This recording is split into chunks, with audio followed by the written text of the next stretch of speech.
Hello everyone, this is Master Victor Newstroy. Thank you for coming to our webinar today. Today we are going to talk about cheating. So we are going to try to recognize whether you are playing against a cheater or you are playing against a cheater. And well, maybe it will be easier for you to identify it and report, because cheating is a real problem nowadays, especially on online platforms such as Chess and Chess.com. Especially in Chess.com, there are a lot of cheaters. Well, Chess.com is successfully fighting against it. Is fighting against it, but I cannot say that Chess.com is successful with it. Anyway, guys, so please let me know if everything works properly. We are about to start. We are going to talk about the signs of a cheater today after we finish the homework. Okay. I need to change the battery of my mouse. If you attend this webinar for the first time, you can introduce yourself. You can, for example, tell me which country you are from and what's your rating. And if you had played against cheater, please let me know too. Okay, perfect. So people are joining. So let me close this and let me open Chess. For today, I also prepared a number of games where I think I was playing against cheaters, and then chess.com banned them. There are also some other cheating games that I found, so I'm going to show you. Okay. Yeah, I think almost everyone had to play against a cheater. Maybe not all of these cheaters were catched, not for now, but well, maybe if a cheater just uses a few computer assistants, if you just uses for a computer assistance for a few times in the game, maybe he won't be catched, at least not at this game. But when the number of such events, when he uses the computer assistance increases, then he definitely will be catched. So it's just a matter of time. Okay, we also need to check the homework. Just a sec, I'm going to... Yeah, so this is what we need probably. No. Okay. Well, yeah, I'm going to speak about both,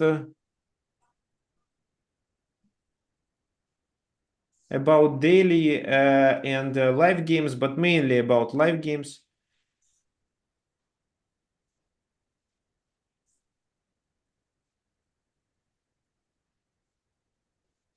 Yes, sorry guys. Okay, finally I found it.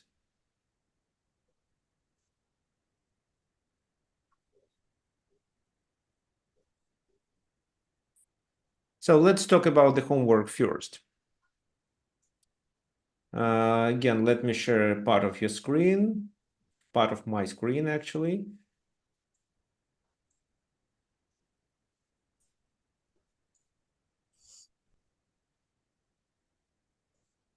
Okay, so here we are.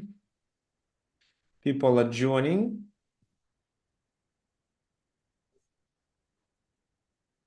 And what I'm going to do, I'm going to mute those who are not muted yet.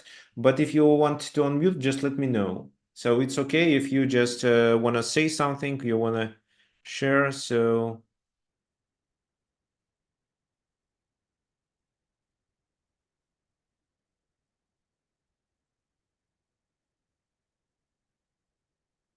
okay, like that. Do you see the whole board? Is everything fine?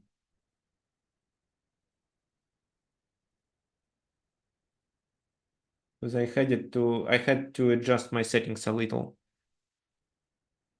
Also, I don't know why, but I don't see any comments on YouTube. So I'm also doing a stream on YouTube, but something went wrong with this part. Yeah, okay. So it looks like everything works. So there was a homework here.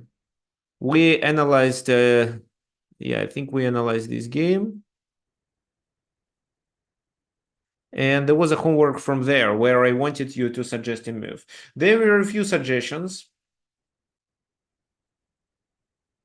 Yes, and both of them were correct. So the question was how white takes advantage here. So materially, the position is equal. White has better pieces. These pawns are the objects of the attack potentially. So what white should do? How white realizes their advantage?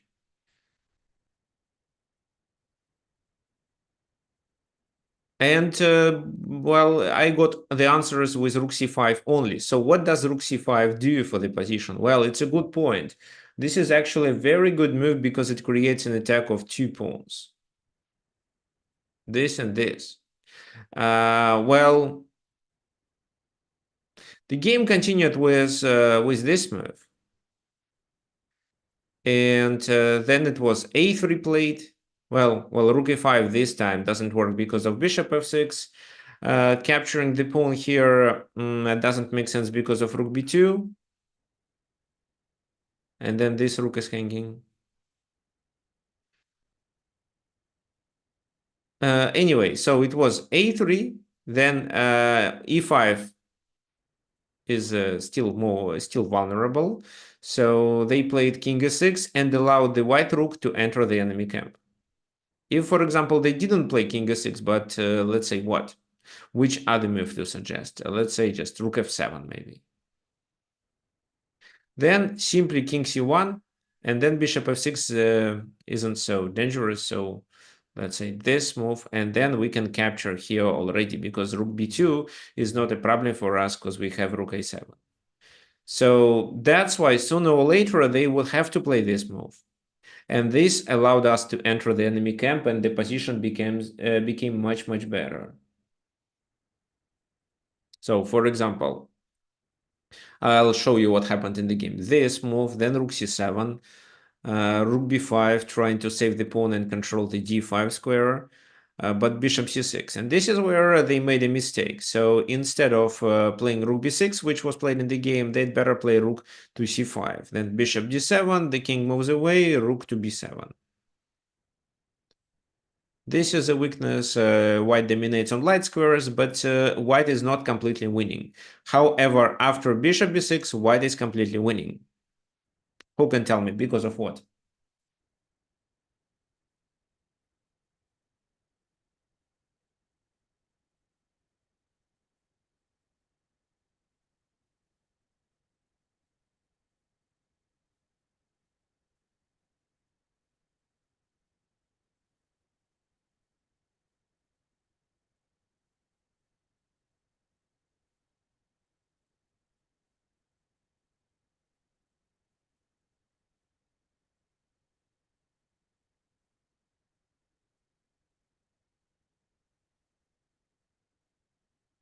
Okay, so because of bishop d7, yes, bishop d7 is right.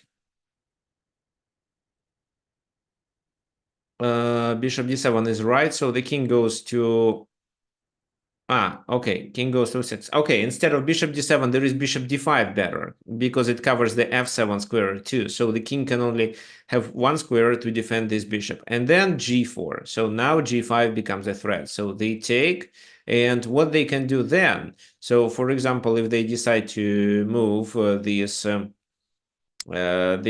bishop, then it's simply rook f8, and then it's over. So rook f3. This rook is hanging, so the king has to go to g6, but if we take, they take our rook on c7. But I think it's fine, right? So we take, they take, it should be a checkmate, right? This, he goes there, and rook h8. So that's why they play e4 to vacate this square for the king. But then even after bishop f4, they already pawned down and the game is completely winning. No, this is how the game continued. Another mistake. Take, and rook c8, pinning. Well, this is how we can gain the second pawn, but doing h5 is better. Well, h takes g5 would also lead to a winning position. h5 was played, and well, they sacrificed another pawn to get the rook covering h6. Bishop f5, and it's time to advance the pawn. Oh, finally, there was a very nice situation. So they're threatening to play this move, and then maybe either a perpetual check or just threatening to capture the rook. So what do you think is the most simple win for white in this position? Who can tell me?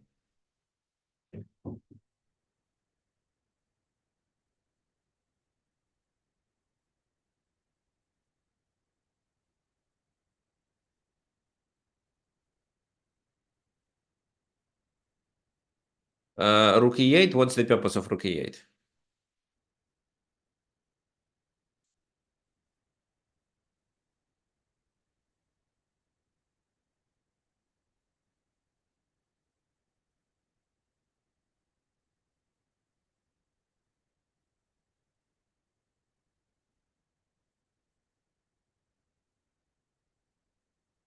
Okay, rook b8 is the other solution. Well, rook b8 is interesting, I agree. Rook b8, let's say they play rook h2. How do we win then? If you have any other suggestions, you're welcome to message me and tell, or you can unmute yourself and tell me what you think.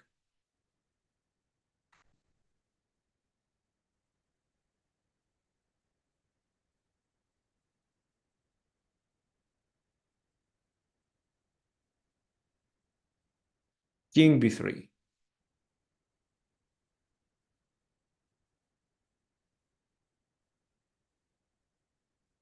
King b1, rook g8.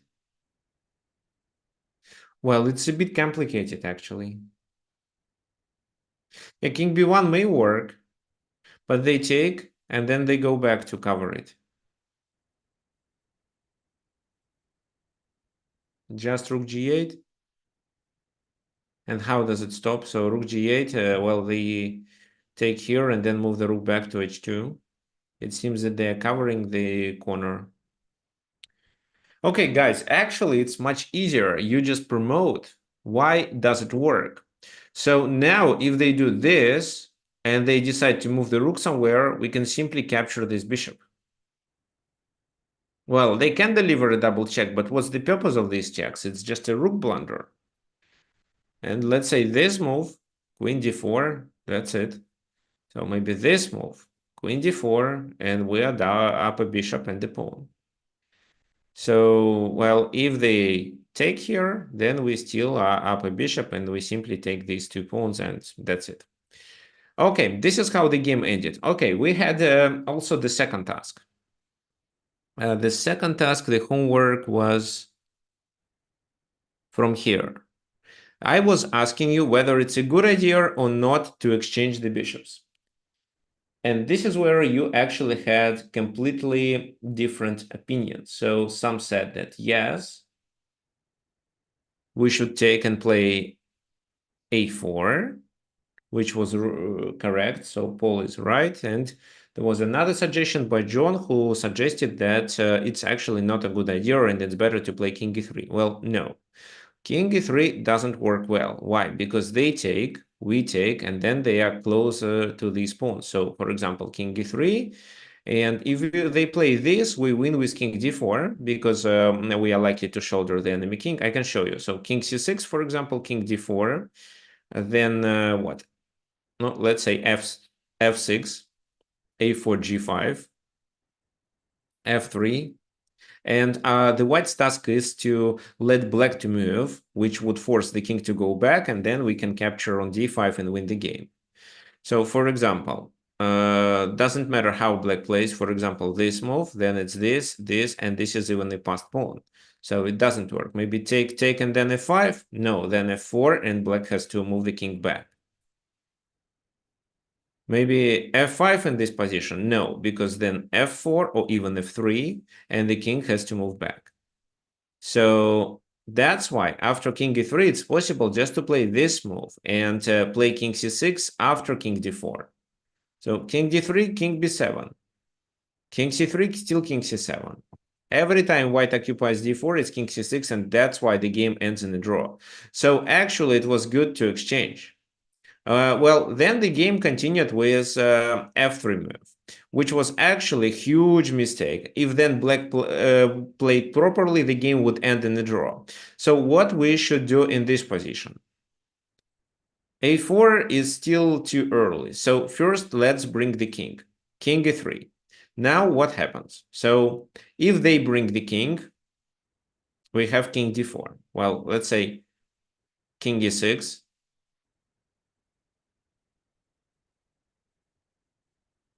So here we already may play f3 move because the king doesn't go to c6 in one move.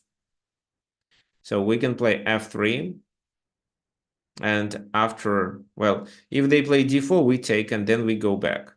It's fine. Well, let me show you how fine it is. So here, for example, we do not take, we simply create a passed pawn. So here, and he is out of the square of the pawn. This is how we win. This is the square of the pawn, and we simply win. He cannot promote this. This is too far. So this is how we win. Let's say king e3. What's then? Well, king e6. Then f3 works. So let's say they take, and then we play g4, and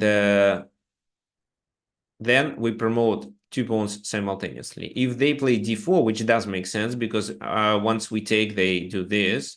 Here we have to take f3 first. So king d5, and we promote the h pawn anyway. So f3 is a good weapon, but cannot be played immediately. Well, I don't think we need to calculate this. So here is simply f4, or even f takes g4, f takes g4, and king goes there. I like f4 more because we have always this reserve tempi. So for example, king d7, and then we can play king d4. They play king c6 to protect. We play a4, and they lose the pawn on d5.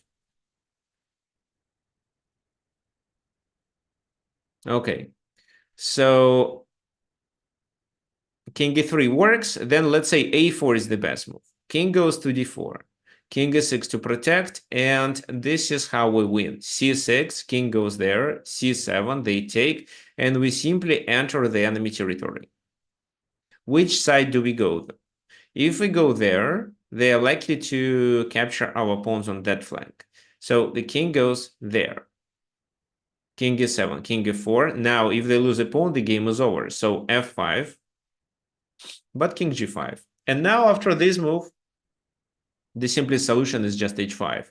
So we ruin their pawn structure, capture this pawn back, and it's a completely winning position. So this is how it works. f3, then king e3, and then king d4, and then a4 when we need it. If they play a4 themselves, then in this position, we just distract the king, capture there, go to the king side, provoking f5, and then h5, undermining it and capturing this pawn.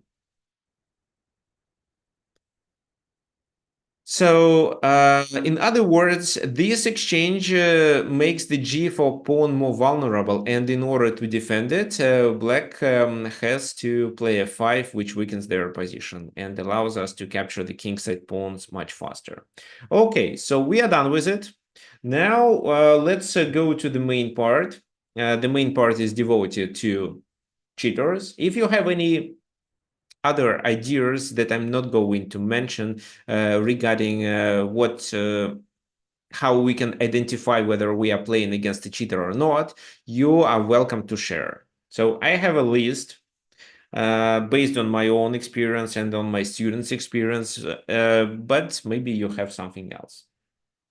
Okay, so I'm going to share this screen once again. This. So now you see, these are the signs of a cheater.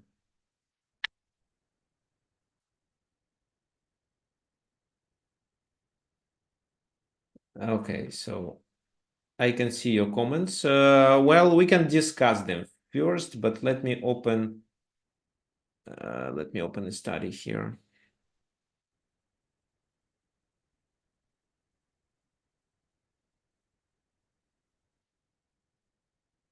I created a study especially for this webinar. So there are a lot of games that I uploaded. So we are going to analyze 4 games. So today our webinar will be slightly different. So we are not going to play the games today, no simuls, no positions. So I prepared 4 games that I played myself, and we are going to analyze them and detect that that I was playing against a cheater. Then I have several examples where your task will be to guess whether one of the players is a cheater or not. Okay, fine. So first of all, let's talk about signs of a cheater. I'm sure you see my screen. By the way, before doing this webinar, I messaged chess.com and talked to them uh, whether they have some guidelines, maybe that may tell us that we were playing against a cheater and we must report a cheater after that. Actually, they said that anything which is out of regular. So I put it here as the last factor, as the last sign. So anything that, in your opinion, is not regular, some uncommon behavior may give you a hint that you probably were playing against a cheater. But let's talk about the most important criteria. So low average centipawn loss. Well, actually, it's not the most. The most one is that when you are outplayed with no chances. And this tells you that probably this guy is a cheater because, well, you didn't have any single chance to neither play for a draw or no for a win. So that's why well, do I lose because I made so many mistakes or I was just totally outplayed? And if you see there are no huge blunders in your game made by yourself, maybe the guy was cheating, and then you are starting analyzing the game in detail. So here chess.com doesn't show it, but if you upload this game to Lichess, you can calculate you can start the computer analysis and look at low average centipawn loss. Well, or if you prefer to analyze the games on chess.com only, then you can look at the accuracy of your opponent. If it's high enough, then this guy was likely cheating. So what is average? What is low average centipawn loss? Okay, let me explain. And we are going to start with it actually. So let me share the screen once again. So, for example, my game, well, I've commented it in Russian, but it's not important. We are going to discuss it a little bit later. Just let's go back. So look at, this is the computer analysis. What did I do? I just uploaded the game to the study, did the computer analysis on Lichess, and what do I see now? Okay, so, well, I made inaccuracies and made mistakes and even blundered twice. It was a blitz game, so it's fine for a blitz game. My opponent had only one inaccuracy, one mistake. His accuracy was quite good, and average centipawn loss was 29. Well, it's maybe he is not a cheater, actually. If this number is below 20 or below 30, it depends on the number of moves. For example, if the game is short, about 20-25 moves, then most likely his average centipawn loss is below 20. If the game is longer, then it can be below 30 and he is a cheater. So what centipawn loss means? So a pawn in chess, according to the engine, costs 1. So if your opponent made a move that is worse than the best move suggested by the engine by 1/4, then he loses a centipawn, 1 centipawn. If this move is worse than the best engine solution by half of a pawn, then he loses 2 centipawns. So, for example, one inaccuracy is, well, it can be it can be 1 or 2 centipawn loss. One mistake can be also 2 or 3 centipawn losses. So if we eliminate these numbers, then the average centipawn loss will be around 20. But maybe by looking at this number, we cannot say that this guy was cheating. So let's take a look at the other game I was playing. So here, look, 2 inaccuracies and average centipawn loss is 13. So most likely this guy is a cheater. Okay, and then you are trying to look what these inaccuracies are. So queen c5, well, it's a middle game. Okay.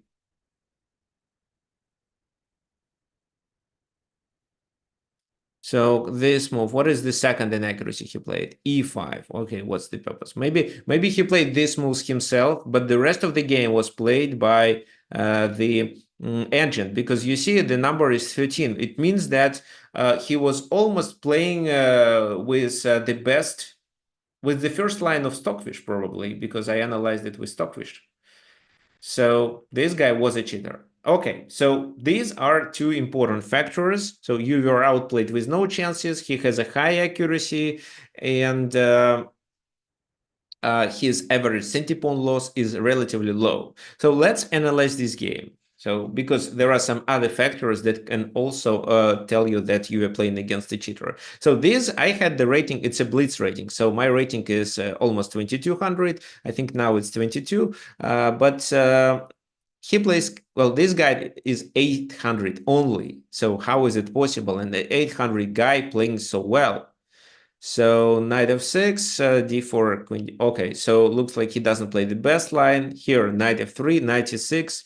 I completely forgot that it's better to play this and then d5. So this, queen d7 and then d5.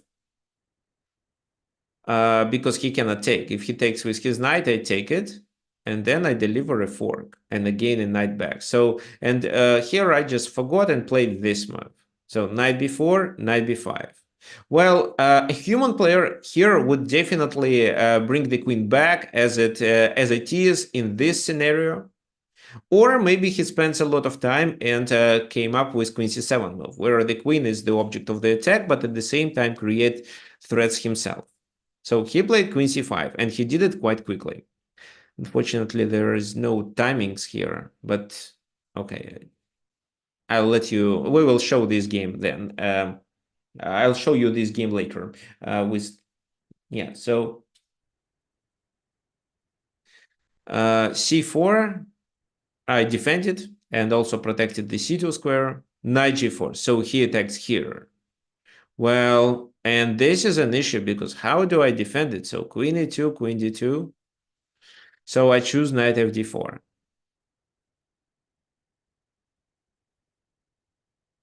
So queen d2 was better. And this is what I didn't realize, that after a6 and the knight goes back, I simply blunder here. However, now it seems that he didn't use engine in this position because he played e5.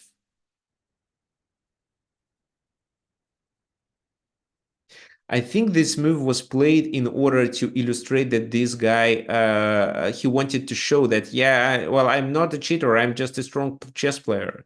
So he played d5. Well, if he was a cheater, he would definitely take on d4 with no doubt. And I blundered it, actually. So he played d5, showing that he was a human player. Well, then, well, maybe h3 was better, but then I'd lose here and I lose here. So I took. He takes with the bishop. I cannot take because of queen f2, so I play bishop e2. And now he finds queen d4. So I take here. The key idea is that once he exchanges, I take back. So he could just take with queen on g4 and continue with extra pawn. Then I would castle and he would probably win after that. Well, actually, I can defeat 800 player without a rook. Without a piece, I would definitely find how to save my position. But here I didn't have any chances. So knight d3, check, and attacking here. So I had to move my king. Now what? Well, this is a possibility with the idea to castle and take my queen on d1. but he takes on g4, f3. Now again this and this, but he castles. No, then well, bishop e3 is a move, but then I just blundered the checkmate on f2. So well, I wasn't playing well here, right? But at the same time, looks like this guy was doing his best moves. And well, and some of his moves were made by himself, not by a cheater. I mean, not by the engine, probably to get me confused. Well, if, for example, I was playing against international master, then I would say, yeah, well, he is not a cheater. Probably he is just strong enough.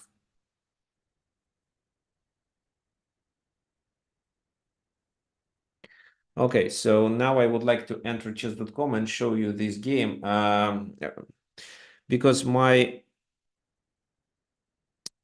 equal time intervals between moves is my next sign of a cheater. So let's check his timing. Where is this game? It's on the second page, probably.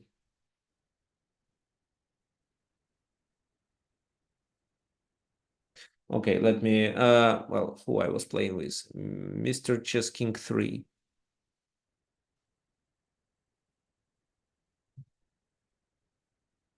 Okay, I can search by live, Blitz, or Rapid actually, Blitz, Rapid, and where I lost. Yes, it's possible to search by opponent, but I wanted to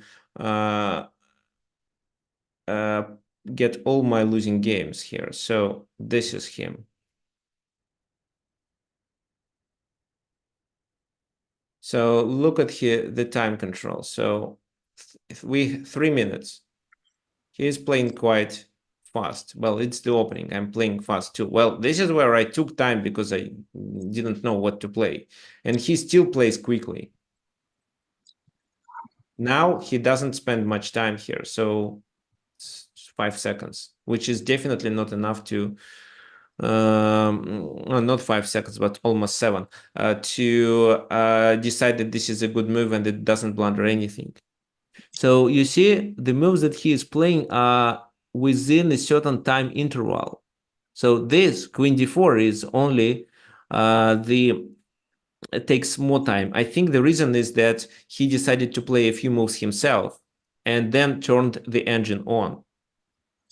I think I have what's maybe a good question in the chat.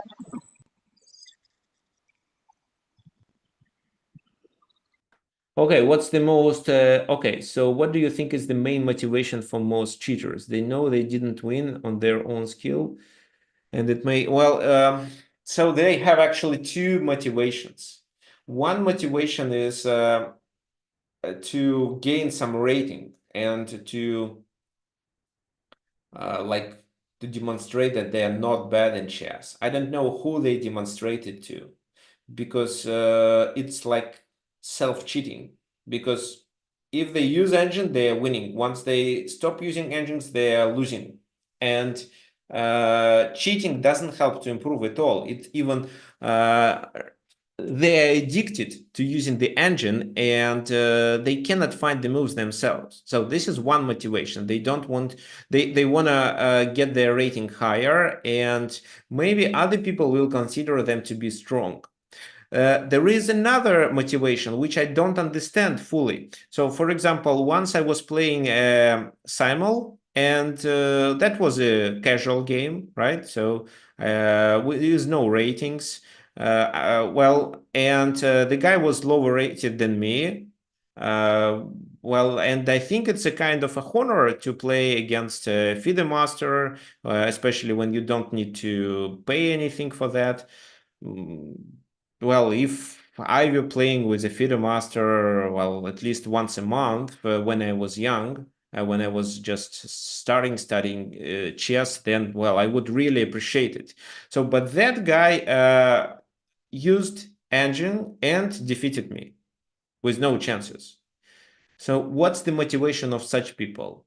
Well, I don't know. Maybe some of them consider it's fun similar to what, for example, happened on one of our webinars when videos were allowed, and uh, there was a hacker who streamed some porn movies, if you remember that. It's kind of internet trolling. So, well, I don't understand the purpose. Do they want to show that they're better than me? But okay, well, you're better than me if you use engine. But why do you want to show that you're better than me? Your task is to show that you're better than you were a day or a week before or a month before. This is the goal. So it's a like you should develop your own skills, not showing that yes, you can defeat the FIDE master. Because in real, you cannot defeat the FIDE master only if you use engine. So it's actually not you, but engine can defeat the FIDE master. Okay, and one more thing. Yeah, it's a personal pride to not lose. Well, and the third reason to use engine is when, well, sometimes the positions are tough enough and you just cannot come up with a move. You just don't know what you should be doing in this position, and then you turn the engine on, and the engine tells you the move, you play it, and then you are trying to play on your own. So this is cheating too, and I want you guys to avoid it. So it's just kind of occasional cheating, but it's still cheating, and it's still bad, because if you get to the position where you are in trouble and well, it looks approximately equal, but you cannot come up with a move because you do not understand what you should be doing, the engine helps you once, but doesn't teach you how to solve these issues in future. Because you can get in such a situation at the very next game, and then what? Do you turn the engine on? And will you always rely on the engine? So, well, it's me relying on Chat GPT every time I want to write emails for you. So, well, yeah, some of my emails consist of some phrases of Chat GPT, but I usually ask Chat GPT to correct my mistakes in English. But the whole concept is written by me, or some are written by my assistant. He's a FIDE master too. So yeah, sometimes I ask him to prepare the games for the webinars. Yeah, okay. Yeah, there is no point of playing a game with the engine. So it's just, well, it's just self-cheating. Okay, perfect. So, well, this guy was using engine, but sometimes was playing the moves on his own. That's why it's not so obvious when we do the analysis. If he was a grandmaster or a master, and he would consume more time, more than he did, I would say that he wasn't a cheater. But it looks like he made these decisions quite quickly. Okay, so well, it's definitely not not a good game. I played really badly, but I thought that against 1800 player, I could play. Even with a bad play, I could defeat him. Okay, well, now this game. So yeah, just let me check. Let me go to chess.com again and find this game there.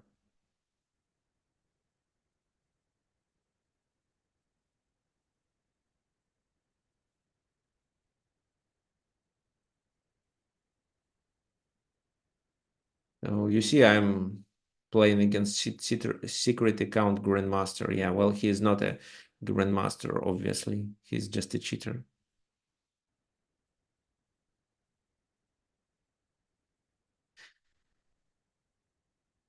Okay, these are cheaters too. But I wanted to find this game. Okay, well, maybe it does make sense to search by opponent. Opponent, and his name was Song 14.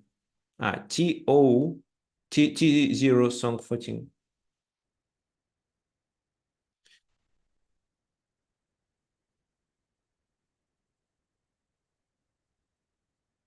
So, Brian, you have a very nice suggestion to invite students to submit the game for analysis themselves. But yeah, I did such webinars. However, just a few students sent their games to analyze. Okay, so you see, we have two games, and I would like to show the one that is longer. It's 29 moves, but he was cheating in both, and both I lost. So, and I also wanted you to notice that it's very often when cheaters use like suspicious flags. For example, this guy seems to be from Saudi Arabia, which he may or he may not. But I noticed that's again, according to my experience, I would, well, now I'm not 100% sure about it, but like a year ago, it was exactly like that. So people using Indian or Middle East countries' flags are more likely to be cheaters.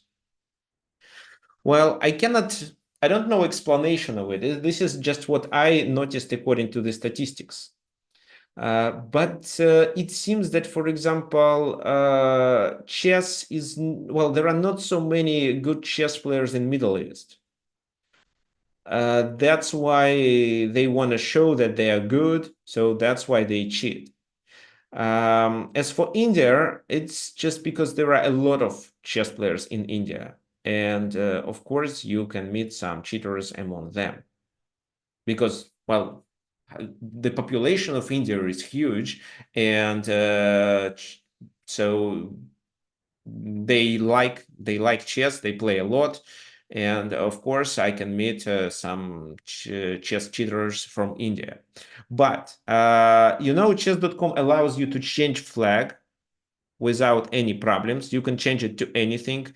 For example, if you go to my profile, so I'm originally from Russia, and in FIDE, it's still I still have Russian flag.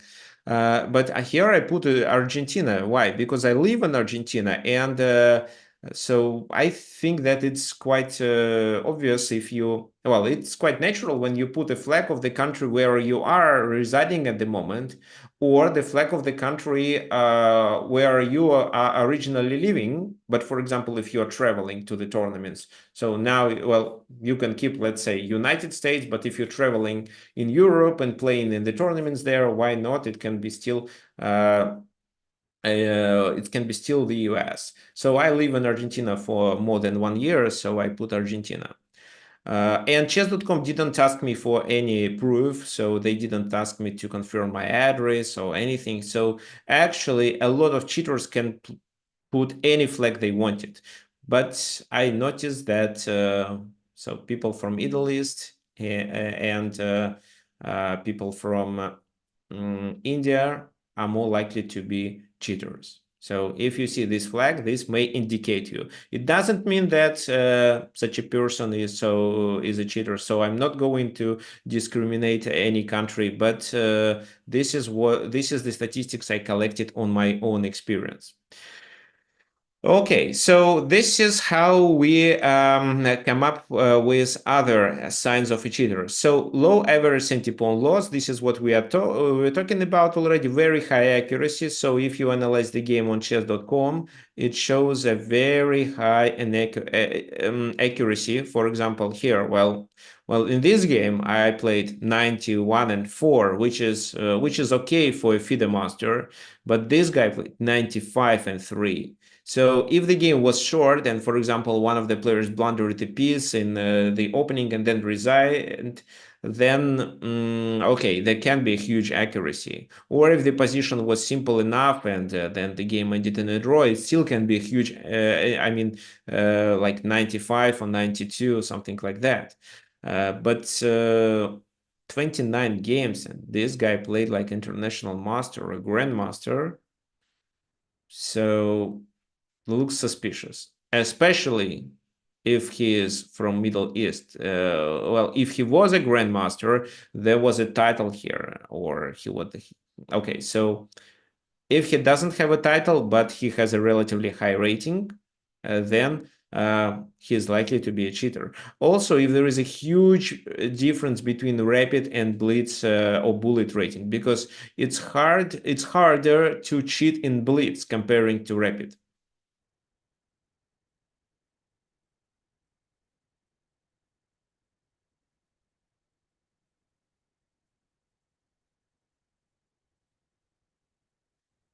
Okay, so what else? Equal time intervals between moves. This is what I mentioned. Low time consumption in crucial and sharp positions. So if you see that the position requires calculation, but your opponent plays really quickly, well, maybe he calculated this line before and he makes the move according to the line that he had in mind. But most likely he is using computer assistance, because chess players usually like to double check themselves and calculate the line once again. Well, if it's blitz, yes, sometimes it's possible to play by intuition, but not every move will be lucky. So time consumption in the simple positions. For example, if, like, say, in a certain position you capture the pawn and you expect he captures back immediately, but he spends time. This means that probably he runs the engine and is looking for the next move. He is not playing on his own. Like, yeah, but this is about the positions where the move is obvious. Like, you capture, they capture back. Like, you check, he has only one move, he moves. Or he has one obvious move and one move which is suspicious. So he makes the obvious move, and but he spends a lot of time. So then he probably runs his engine. Okay, so no title, this is what we talked about, and anything which is out of regular. So if you have any doubts based off other signs or indicators, then it makes sense to analyze this game, and if you're not sure, still report that he was a cheater. So chess.com checks the games that are reported, and they have a definitely better algorithm. They compare all the games this player played, and yeah.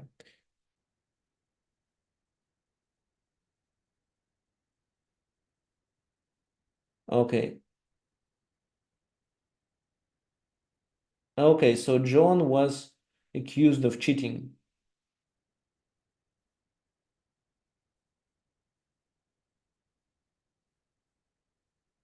But John, well, okay, let's look at your profile.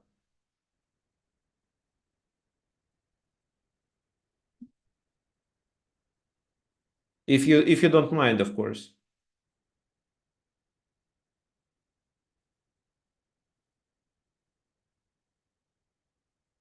So, okay. Well, yeah. Well, I don't think you are a cheater. Your accuracy is very well, it's average, 85. Well, probably it's maximum accuracy in blitz games. So yeah, well, I don't think you're a cheater, because sometimes you do not play well. Um, Sometimes you do really well, but well, I don't think so. Well, definitely not. Well, it rankles, but well, who cares? I usually do not chat. Well, if someone wants to chat me during the game, no, I don't want. Because in the game, I only focused on what's going on the board. If he wants to chat, we can discuss it after the game.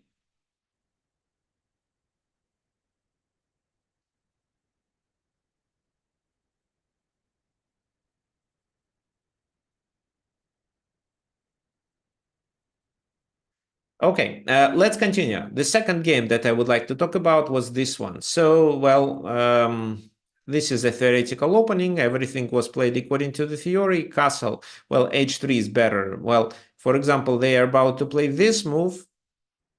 Okay, then it doesn't work because of h3. But in this position, it may work, because after h3 they take and play knight c6. So my c4 pawn is hanging. So that's why I played c5. Again, it's not a mistake. Well, you see the whole screen, so you see all these computer evaluations, and also some Russian notes here. So white has a very small advantage, but there is an advantage. So bishop e3, then he takes, which is a bit unnatural. So because they weaken the king, I have a bishop pair. But if you look, this is not what the engine recommends, actually. So bishop c3, b takes c3, queen c7. So looks like he played the opening that he knew and suddenly decided to take on c3, but I don't see the point. And I think then he starts playing really well. So this move. Well, looks logical. He wants to take here as well as here. So I play bishop f4, he takes. I take there, hoping to take this one. And in this position, he plays, he should play e5. Then I was about to play this move, but he plays queen c5. Well, this is first inaccuracy. So it seems that he's playing on his own. Queen takes b7, and now he does e5. Well, he does e5 because he cannot take here. I take the knight. e5, I play bishop h6, and then he is in trouble. This and these are hanging, but rook fd8 saves everything. So, and now he's in a really bad position. Well, his king is weak. He can replace the knight, but still my position is good. Well, yeah, I should somehow bring the queen to f6, but then I played bishop e3 just to gain a tempo. He takes. And since then, I think that this guy was just cheating.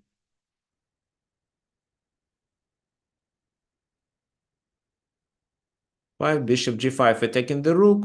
Well, you see, the rook can move anywhere, but he chooses the best option. I play rook e2, and again, look, so there are two good moves, knight e6 and rook a b8, according to the engine. And let's wait, so the engine stops, and again, yeah, well, I don't know when this game was played, but I think at that moment, rook a b8 was considered to be the best move. Now it's a better version of the engine, so he thinks that rook knight e6 is slightly better. That's why actually, when I analyze the games, I use 3 or even sometimes 5 lines to see, well, maybe he played according to the first line, or maybe according to the second line. And both moves were approximately equal. So queen e4, now he does rook b4. Okay, so it seems that this move is not suggested. But if you look, if you increase the number of lines, it's here. So 5 lines. Then rook b4 is among them. Well, here. So probably when the game was played, Stockfish considered rook b4 to be better than anything else, because all these moves are approximately equal. Okay, okay, actually, let's keep it. So rook b4, well, queen c6, queen b5. Again, queen b5 is the best move this time. What's the purpose of the queen exchange? Well, yes, I'm doing some attack, but, well, he can just double the rooks. This is what I would play to get some counterplay here if I were playing with black pieces. But queen b5, the best move. Queen takes b5, rook takes b5. Well, it's obvious. Then I play rook c7 to get some activity, so quite a natural move. And then I blunder a knight e6. Well, knight e6 is a fork. I can still play rook e7, but I was low on time. So this guy is obviously playing by the with the engine. I don't know from which moment. Maybe starting from knight c5, actually. Maybe even the whole opening was played. Yeah, here, let's say h3, so bishop f3 is the best move. Yeah, looks like this is also played by the engine. So then what, knight c6? Well, yeah, knight c6 is obvious. Here I play c5. Well, he may not take, actually. Maybe knight c8 is a good move. He takes, then knight c4, but he plays knight d7. However, knight d7 was a good move too.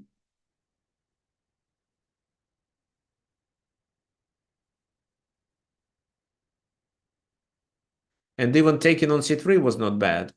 So this guy did play according to the engine, but not according to the first line. And also he defeated me in 2 games.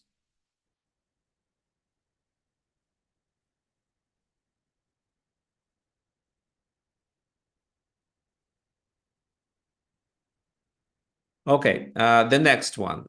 So I was playing with white pieces, and it was a rapid game, actually. So this is the case where I was doing the simul. It's Traxler counterattack, so I play according to the line, bishop d5, d6, take here, then play d3, then queen e8, so I castled, so everything is good. And this is where I made a mistake, so I played this move. But this is not a critical mistake, right? So I'm still fine according to the engine. I'd better do this move, then bishop e3 and knight d2. These are the moves I should play. So rook f8, and again I played another mistake. But this is a natural move, right? So, and this guy is doing this attack, attacking here, so I have to play d4. E takes d4, c takes d4, and now knight f2 is the best move. How this move can be the best move if he gives up two minor pieces for a rook? Well, for me, it's not obvious. So I thought that actually it's fine. He has to move the bishop there, then I somehow protect with knight f3 maybe, or with f4 actually. Well, I didn't I wanted to play, I didn't want to play f4, I wanted to play f3 in this case. Yeah. So, but he finds this knight f2, and somehow he decides that this is a winning position. And so this move wins the game because I cannot stop it. Did he see that? Well, I didn't. Well, of course it was a simul, so I didn't do my best. But anyway, c takes d6, c takes d6, bishop e3. So I'm trying to save the game, but then, well, I'm not so much material down. So I have two pieces, two knights to compensate the queen. But again, this guy is doing his best. Well, he did play very good moves before, and now he continues doing them.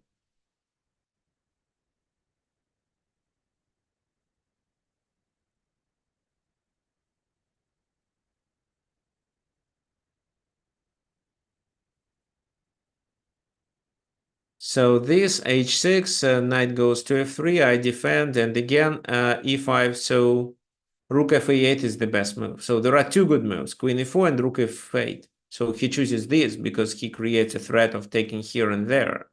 So I play h4. Again, what's the best move? Let's wait until queen c2 will be... Okay, well, he plays queen c2. That was not the best move according to the engine, but still fine.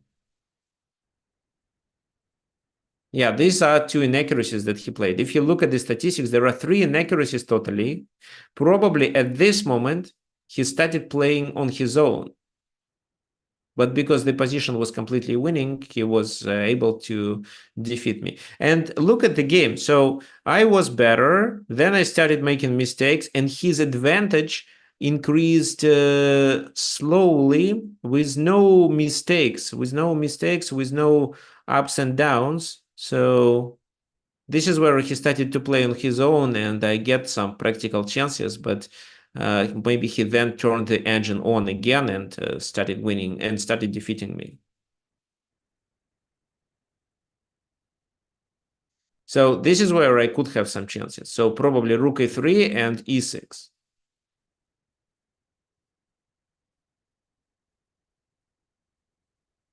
Well, yeah, and then I lost it.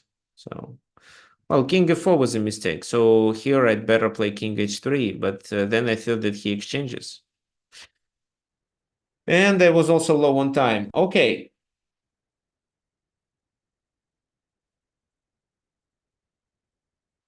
Okay, the last game. This guy, the same player. This time I was playing with black pieces. It was a lapping variation. Bishop e3, knight f6. So actually, knight f6 is a mistake he should take. But okay, knight a3. Okay, this is what I know. C takes d4. He goes there. I play queen there. That's absolutely right. So here the best move is to take with the queen. This is according to the theory. But he takes with the bishop. It looks like he plays himself. Then I play knight d5. Well, Yeah, well, it was better to chase him away. I play knight d5 to protect this. I don't know what for.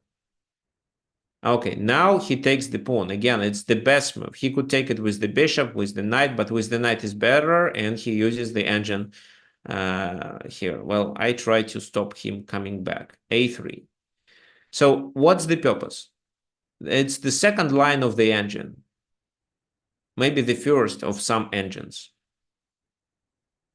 But this is not what a human player would do. So a4 is what the human player would do with the idea of knight b5. Yes, the knight is already defended by the bishop, but what's the purpose of playing a3? Maybe instead they'd better just develop their pieces or save the knight.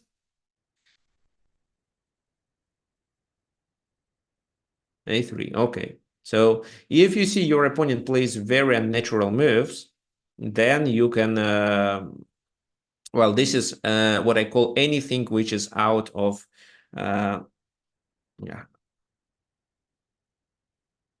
anything which is out of regular. So c4 allows me to deliver a check, maybe even this check to take here on a7. So because here, if queen d2, I have bishop b4, and after this I have this. So queen a5, well, this doesn't make sense. So king e2, but then I can check here and maybe take here. Or, well, oh, I don't know. Well, definitely not c4. Ah, you mean a3 is played with the idea of doing c4? Well, then maybe, but it's not obvious. So he does this, and then he takes on g7. That was not a blunder, it was a sacrifice. However, looks like to be not a sound sacrifice, because bishop g7 is the best move. Bishop d4, and then I play knight c7. I don't remember why. I wanted something. Ah, I wanted to stop the knight from escaping. That's the reason. Queen goes there. So, yeah, queen ah5 is among the best moves.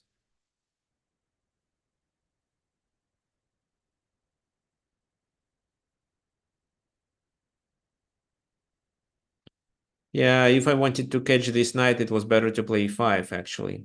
So queen h5, bishop f6. Probably queen h7, and then queen goes back. This is the solution. Yeah, but yeah, it's totally unnatural because he completely ignores the developing of his kingside pieces. So here, bishop b6 is the best move according to the engine. Then I play rook g5. He takes, and the king goes to e7. Well, it was actually already a mistake. And this is where I realized that I should resign, because I already assumed I was playing against a cheater.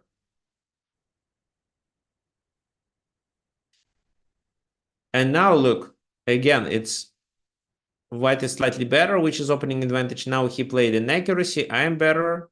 Then I made a mistake. And then he is always better, better, better. So probably he started, I think he started playing with the engine from knight a7 move.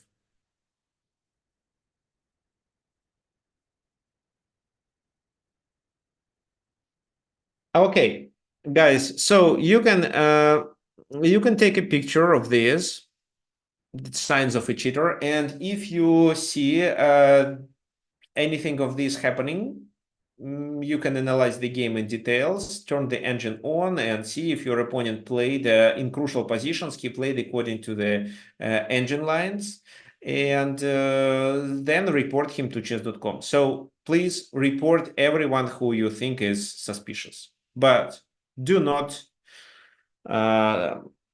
accuse if you are not sure. I mean, if you just think, okay, probably he's a cheater, let me report him. No, not like that. Okay, so probably I was playing against a cheater, then I analyzed this game in details, and if these criteria that Victor told me are met or are partially met, then he can be a cheater. So do not cheat if you are not sure. Instead, analyze. And if you see that, yes, because of some other some other factors, there are some other indicators he was a cheater, then only report him. So chess.com will react. Maybe he will be banned immediately, but he will be banned in a week or two. So I have a good example. Today we're gonna work on. Today instead of a simul, I have a kind of a quiz for you. So look at these games. For example, let's use this one. I move it here. So chapter 5. Chapter 5, two players were playing. Well, now, we suspect one of them is a cheater. Now this will tell us who. Well, obviously it's black, right? 99% accuracy, and there was one mistake. Okay, let's take a look at this mistake. Okay, in this position, there was a checkmate in one. Instead, he takes on a2. Well, what can I say? Maybe he was trying to win on his own. That's the reason. Well, queen c2 is not playable because of this, but rook b1 is a checkmate. So he was cheating, but at this moment, he stopped. I don't know why. Maybe he thought that the position is already winning and he can defeat his opponent on his own. Well, yeah, well, then he won with the only move. So you see, the pawn can be promoted. It was better here just to take this pawn and then continue the attack, especially if you're low on time. Well, he wasn't. He had 5 minutes. But he played this, this, and this. So now it's a checkmate. The pawn cannot get promoted even. So this guy was a cheater. And actually, he was my student. And once I realized he was cheating, I messaged his mom. I talked to him and I messaged his mom. Well, I talked to him. I was explaining how bad it is cheating, that he will never progress in case if he still continues doing cheating. Well, did he listen to me? No. Did his mom listen to me? No. So she said, no, he's not. He is my clever boy. He's winning games. And I think he was motivated to win the game. So probably she promised something for him once he wins the game.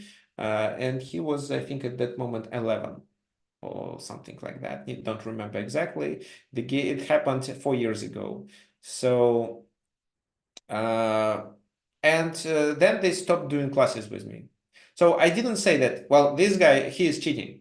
I sent a proof to her. So I analyzed his games. I showed that he plays according to the first line with detailed explanations. I took a picture of Stockfish suggesting the move. I took a picture of his moves. I also provided her with these statistics, and I also provided her with the statistics of a Grandmaster's game, telling that, well, he's a very gifted grandmaster in such a case. So he's doing better than grandmasters usually do.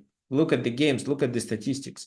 I demonstrated my games where I was doing my best and my average games to compare the difference. So she didn't believe me. She still owns $80. No, not $40, I think. She still owes $40 to me, and we also stopped doing classes. So this is what happens. So parents usually believe to their kids rather than to their coach. I mean, to the coach of their kids. Okay, so this is where he was cheating. Let's look at this game. So what do you think? One player was playing against another player. So let's analyze it first. So it was London against the weird version of King's Indian, knight f3, so h6.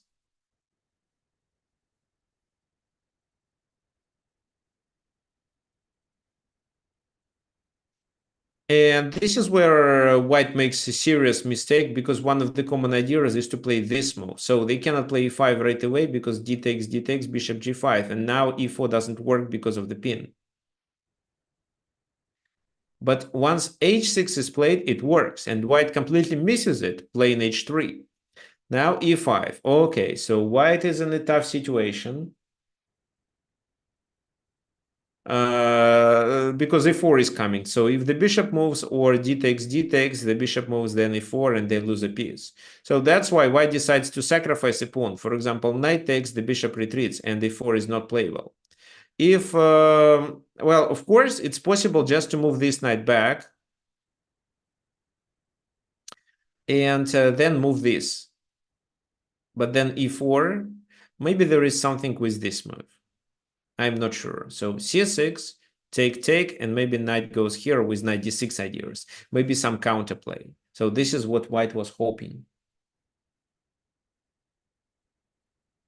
But e takes e4, so they gain here, and then they take on e3, and this is a very strong. So knight c4 was probably the best, but white plays this with the idea of attacking this pawn in future. So this is also an accuracy. And the most logical move is to take. However, it's knight e4, which even becomes a stronger move. F takes e3, and knight goes there. Now this and the rook are hanging both, so they don't even take the pawn on c6. Well, so doing this means queen e3, and then the rook is not lost. So rook g1, queen e3, bishop e2 is a must, right? But this is a decisive advantage. So here, king d2. Maybe it wasn't the best move. Okay, according to the engine, the best move was queen d2. No, king d2. No, actually, king d2 was fine. King d2, so sacrificing the exchange, with the idea of doing this and then threaten with some complications. But rook b8. And now, after this, it's bishop d7, and black avoids material losses. So d5, again, not clear why this move was played for. Knight fd4, this, the rook goes to attack f7. So white is looking for some practical chances. So g6, g4, trying to take here. Well, h5, they want to activate the rook. The move is not obvious. Queen takes d5, so looks like white gained the pawn, but then they gain a pawn back and activate their rook. So here white decides to put pressure on f7, and looks like they already achieved something. They forced black to even being down the material, so white is down the exchange. They forced black to defend. But h takes g4, bishop takes g4, and now, well, they are low on time. It's 1 minute left, so they play rook f4, which is natural. And instead of saving this bishop, for example, very often when one of the players is low on time, the other player is trying to play on time and keeps playing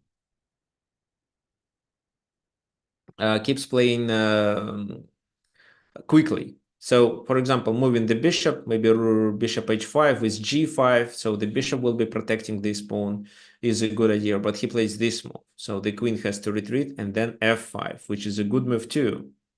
e4, but after bishop h6, it's time to resign. So looks like black took advantage of the white's mistakes only, but no.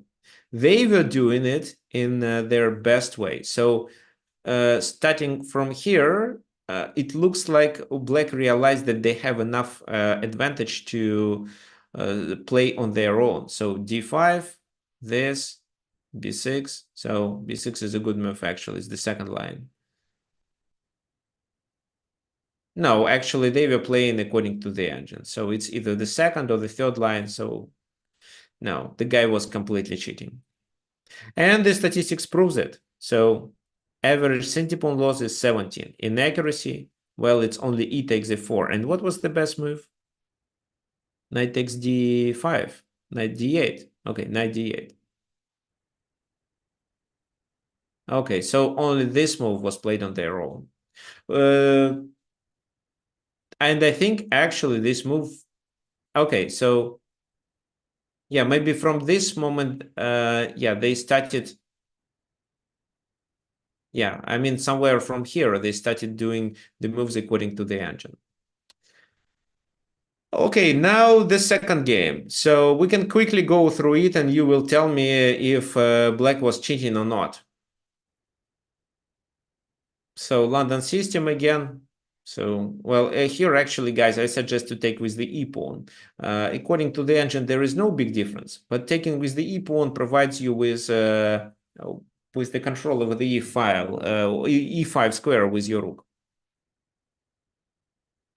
So this, take rook e8, queen d2,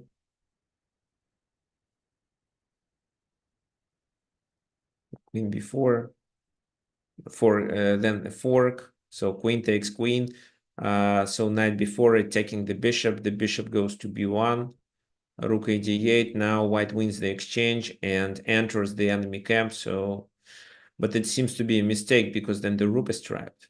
So rook c1, rook b8. Then knight goes there to activate the knight, right? Knight e8. So the rook is trapped. Rook takes, pawn takes. c5, knight c7. So knight d7 is a kind of maybe inaccuracy. So the rook goes there. Then the knight goes there to attack c6, f6. So they allow white to take. And then white initiates a plan to promote a pawn.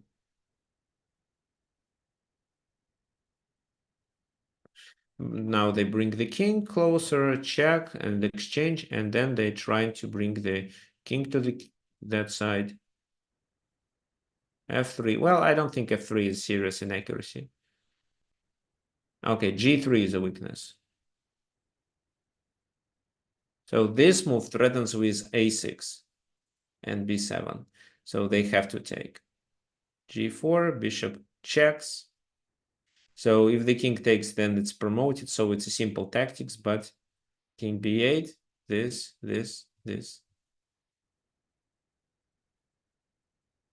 And black actually, yeah, plays this move and wins the game. Because the only way to save is bishop f3, but then knight g5, f4, and the h-pawn is promoted. This is what exactly happened. So black won. What do you think? Is it a normal game or black was cheating? You can instead of sending direct messages, you can just send the message in the chat. So we are trying to guess. Okay. So what do you think? So Brian thinks it's a normal game, and these are 1800 rated players. Okay, perfect.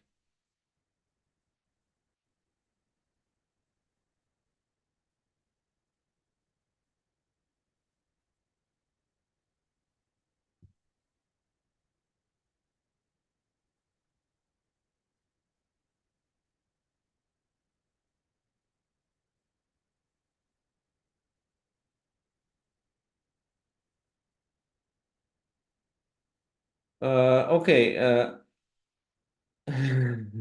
Okay, sorry, Peter. Well, you can unmute yourself, and if you see that I'm not reading your comments, so I'm yes, okay, sorry, but I didn't want to read your comment regarding that chess.com doesn't display Russian and Belarusian flags. Why? Well, because of the war. Uh, so yeah, it's true, but okay, so yes, uh, let me write.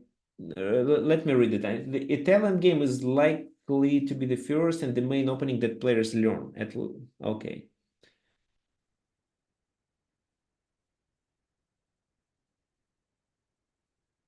No, well, doing Italian game is not cheating.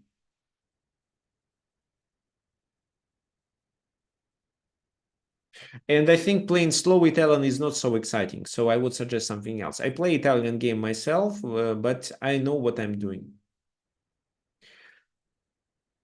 Okay, well, there was a good comment by Peter that I didn't read because I missed it.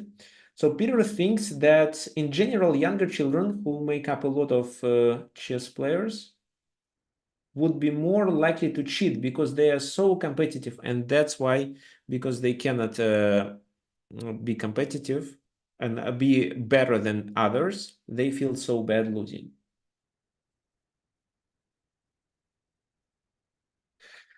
Okay, yeah, John, I agree. Trapping the rook seemed high level. Yeah, it also was not obvious for me, especially for these players. Okay, so was black cheating here? What's the answer? So Brian thinks no, John thinks yes. Okay, if no more suggestions, then let me explain. Okay, so look at the average centipawn loss of black. It's 27. It means that a lot of moves were played according to the engine. Well, sometimes when the position is simple enough, just making an ordinary move doesn't make a centipawn loss because, well, there is no big difference between the move you played and the move that the engine suggested. So in simple positions. But this was a very tough end game where calculation was required. And also the game consists of 57 moves. It's a lot. So 39 with a lot of inaccuracies, mistakes, and blunders is common. But 27 is suspicious. And if we analyze the game, for example, if we analyze the end game only, let's say here, rook d8, white is +2 and 3. But then, look, white loses his advantage slowly, step by step, and then makes a blunder. Of course, the blunder was crucial, but uh, black doesn't make such a blunder. They are approximately equal players according to the rating. So it looks like starting from a certain moment, uh, black turned the engine on. So this guy, the black player here, was actually a cheater, and later he was blocked by chess.com because of cheating. Not sure after which game, but he was blocked. So white was doing well, black cheated. So the first part of the game they played, they didn't use any. I mean, the first part of the game was played by just an ordinary players. But starting from a certain moment, maybe even starting from 98, but I'm not sure. But definitely the end game was played by the engine, and the engine can defeat uh, everyone. So their rating was about 1700. Okay, by the way, guys, so I forgot to tell you. So if you want to support my webinars, if you think this content is helpful, please use this link to donate. So it's easy. Just click on the button, then click the amount you want to donate, and then you click PayPal, and the amount you enter your PayPal account. The amount will be directly transferred to my account, to my PayPal account. Okay, so it helps me a lot. It also helps me to pay the work of my assistant, the other Russian FIDE master that I'm working with. He very often helps me with the content. He collects the games for me, and then I choose which the games I want to present on the webinar. So I ask him, for example, so the topic is this. Please send me the games devoted to this topic by famous grandmasters, and he is searching in the database and some books. So, and then I choose which ones I want to present. Okay, fine. So this is the link. I can copy this link also here in the chat. Okay, yeah, let's continue. So the next game, again, it was weird version of London. So bishop f4, this time e3, d6. Well, and white was in a rush, so he blundered on g2, but black didn't take. Can you imagine it? Black didn't take. Okay, then white realized his mistake and played knight f3. Bishop g7 castle. So again, it was this. e4 is not playable, so don't worry. e4, we still have enough defenders. Knight e7, c3, castle, rook e1, rook e8. So white played e4 himself. White seems to be slightly better. Knight goes to c6, pressuring here, so white plays a defensive move to defend it. Then the knight attacks the bishop goes back, and then c5. Well, c5 hangs the pawn on d6, but attacks here. So white simply took this pawn. Knight goes to a6. So white decided to move the bishop back to g3, which was inaccuracy, but anyway, c takes, knight takes. So knight c5, e5 to close the bishop and close this attack. So knight b3, a takes b3 to activate the rook. Knight c5, b4, knight e6, this.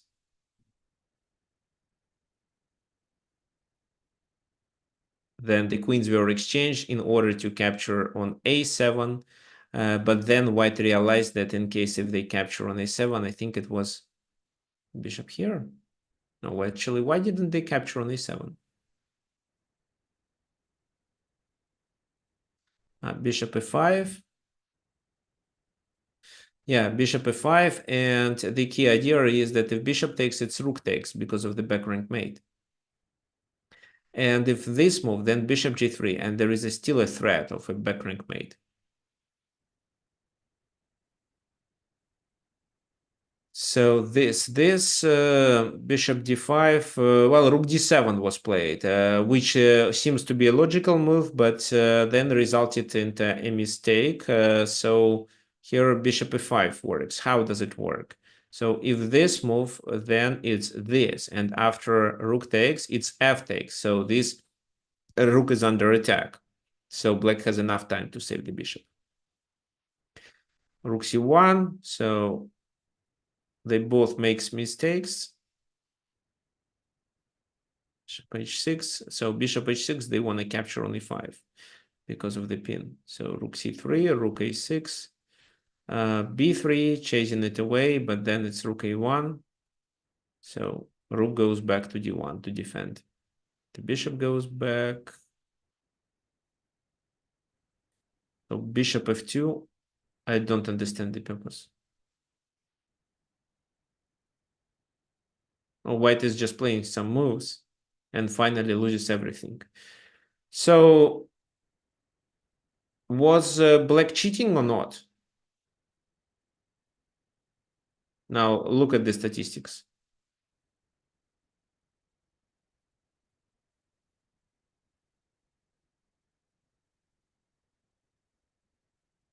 So it looks like white lost by their own mistakes.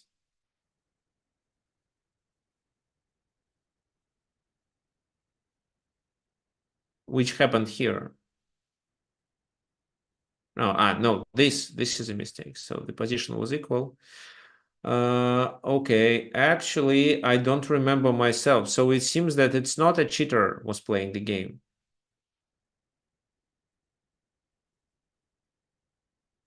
But still, average centipawn loss is so low.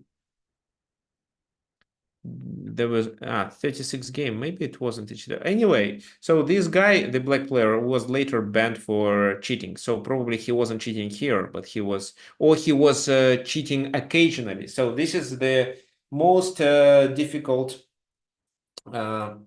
situation when a player cheats occasionally from time to time. So, for example, he doesn't know how to play a move in this position, then he turns his engine on, looks at the move, then turns the engine off and continues playing on his own. In such a case, to catch such a cheater takes more time, but such a cheater was finally punished anyway. Okay, Let me now demonstrate another game. This. So, well, this and this game. So, two games.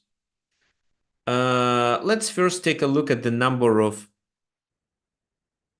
inaccuracies and centipawn losses. So 96 and 97. Average centipawn loss 9. Here 9 to 1 mistake, f3. Here 1 inaccuracy, b5. Were these guys cheating? Who knows? Let's see. So the game looks quite natural. So queen a4 looks quite attractive, right? 96, 94, pinning the knight and adding pressure. Then bishop takes, pawn takes. Bishop d3 instead of e2. Well, d3 is fine. Queen takes. Then e5 is going to happen.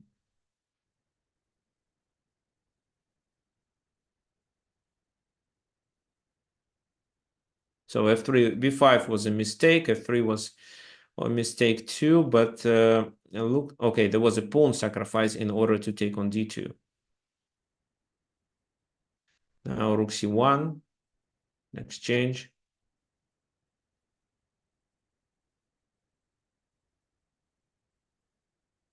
Rook e3, attacking on a6.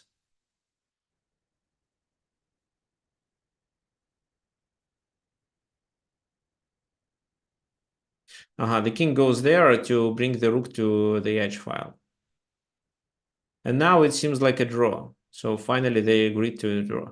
Okay, so who is cheating in this game? Both white or black or nobody?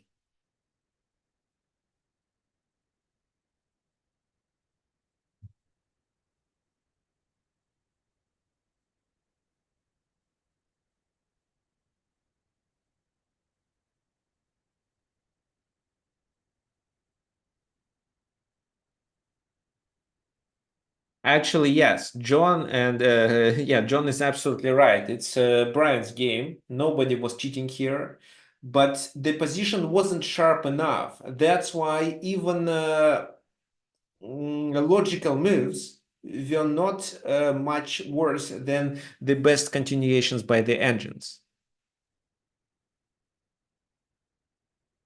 So, well, they just exchange everything. Well, nobody blundered it seriously. Well, b5 is a huge strategic mistake because it gives up the control over these two squares.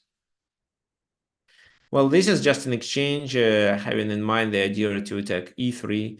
So the rook defended, and this is where white didn't blunder anything. So that's why actually sometimes if you see that the position is simple enough, there can be low average centipawn loss, and the players were not cheating. If any of them was playing according to the engine, then one of the players would win probably, or the game would be much, much longer. Okay, now the other game. Black won, but let's look at the statistics. Oh, black made only 2 inaccuracies.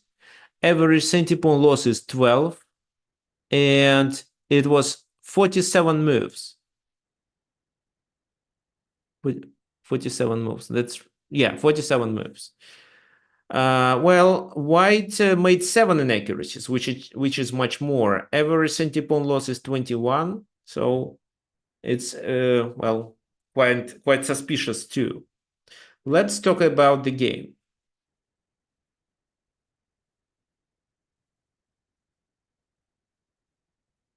So you see black played e6 and then e5. Is it according to the engine? Oh yeah, e5 is the best move according to the engine. Castle, bishop is 7. c3, castle is the best. d3. Okay, d6 is the best, but h6 is fine too. Bishop f8, defending the pawn, that was obvious. Rook a1, then d5 works, but d6 was played instead. Knight a3, now bishop goes there. h3, d5. and knight h2, which is the first inaccuracy. And black takes advantage of this inaccuracy immediately by doing d4. So the knight goes to f5. Okay, so here b5 is probably the best move. D takes c3 is fine, but black chooses queen d7. g4.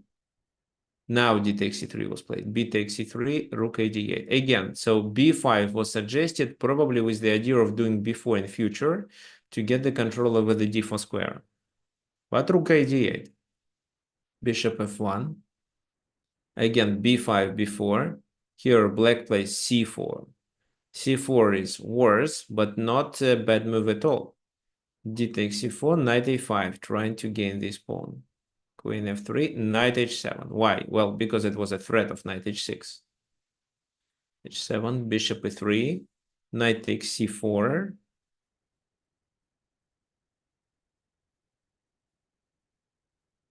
So bishop a7, knight d2 is the best move, but rook e8 was played. Bishop c4, bishop c4, bishop e3, rook takes a2. So rook a4. Okay, rook a4 is not obvious. Maybe there is pressure here. Maybe the idea is to double. Rook a2 was played instead. Rook takes a2, queen g3, probably to support the attack or just to bring the knight back. And queen c6 was good, but instead queen d3 with the same idea. Bishop c1, queen takes queen, rook c8. Bishop goes there, knight g5. Attacking here, so h4 is the best move. Knight e6. So again, the position is approximately equal. Black had some very small advantage, but after the exchange of the queens, it seems that it's still equal. f6 defending, knight f5. Well, not sure about this move, but the rook wants to invade the enemy camp. It's obvious. g5, h takes, h takes. There is a rook invasion. c3 is the object of the attack. Also, black has a bishop pair. This bishop defense to attack here. So the e4 is lost. This knight takes, knight takes. So white is black is a pawn up in this situation. So black is increasing their advantage. Now c4, bishop e6, and c5 was an accuracy. So c5 is an accuracy because with bishop d5 the knight is restricted. So they both bring the kings. And finally f5 with f4, which traps. So f3, this is a mistake too. And this is a mistake because black simply takes and passes the game to the winning bishop endgame. So this, and in this position, king d5, because this move fails. So this is where black is winning. So what do you think? Well, it seems that white wasn't cheating, but was black cheating?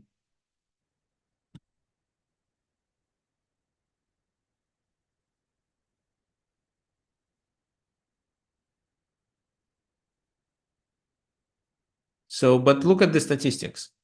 Oh, 12. So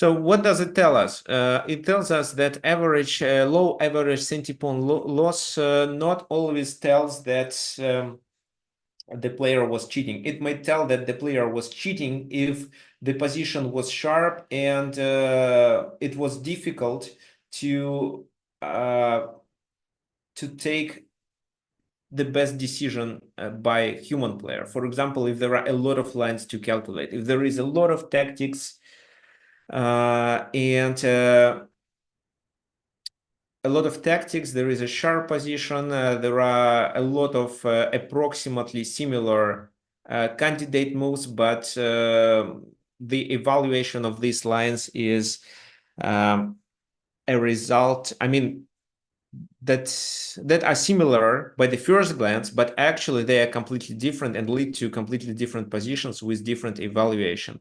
And all that requires good calculating skills and time, which only the engine has.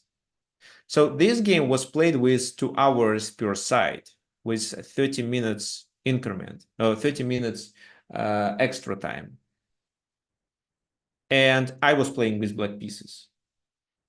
So my rating at that time was 2220, and my opponent was 2420 or 2440. So he was 200 points higher than me. He was trying to do his best. I knew that he plays this opening, so that's why these moves I played, these moves were played not by me. This is what I prepared before the game, so I knew that he could play. I also was expecting him to play another opening, and I prepared two actually. So this line and one more line. So he played this and d5. This is what I played, and then I thought that my position is good enough. I can withstand his kingside attack. He continued it, but you see that at a certain moment he just couldn't realize that instead of continuing the attack, he'd better switch to the positional play in the center. So not every time it's cheating when it's low average centipawn loss. But if you think that the game, but yeah, if it was a game with 5 minutes, if it was a blitz game, then we can say that probably one of the players was cheating here. Oh, wait, here black. But when black has enough time to calculate the lines, and there are not so many sharp lines to calculate, and the human player can successfully come up to them himself, then this game can be okay. Moreover, it's over the board game, so where cheating opportunities are limited.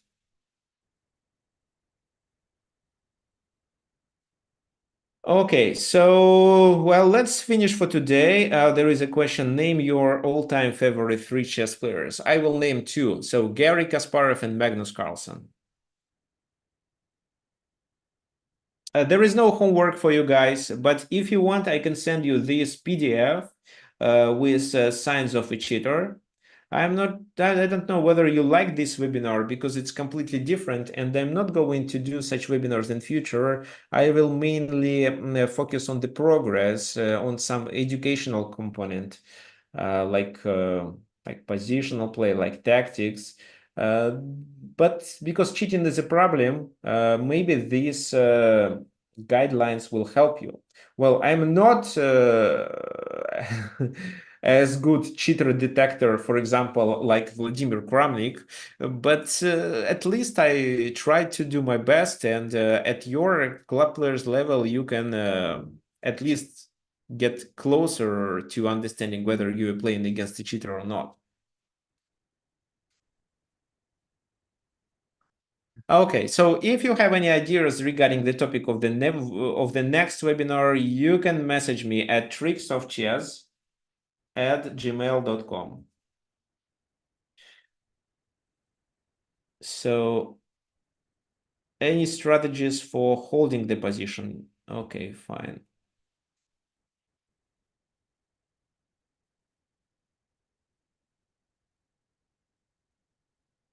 Okay, yeah, let me think about it, and probably because this cheating webinar was suggested by one of the subscribers. Well, there is no way. Well, one more thing I want you to remember. If you think that your opponent is cheating against you, do not cheat against him, because it will be considered as cheating anyway, and you both will be blocked.